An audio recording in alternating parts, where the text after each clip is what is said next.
Baribir olib tashlashgan, badanimda esa ximichески kuygan joylari bor. Biroz yoqimsiz. Lekin nolmayman. Chinakam og'riq qachonki qimirlasam yokida chuqur nafas olganini sezaman. Mana hozirgidek.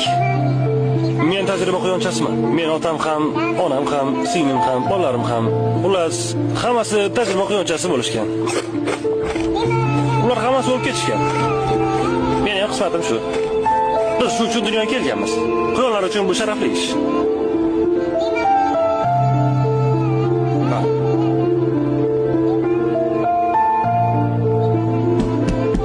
Haya.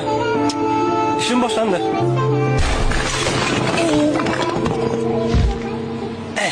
Judayam qo'rqinchli. Lekin men shunchaki ishimni qilyapman. Hoy,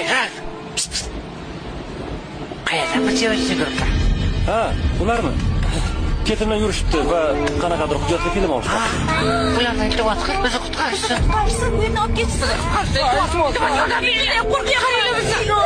Men eshitdim. Okey. Menga qarang. Bu joyni kesib tashlab bo'ladi-ku.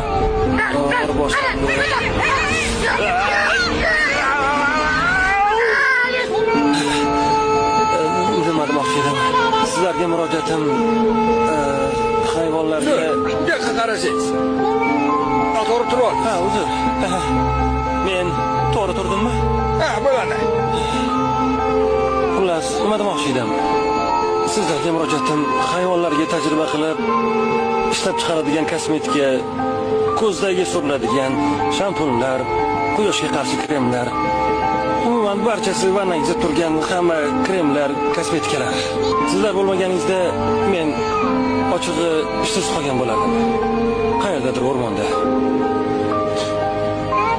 Oddiy quyondek.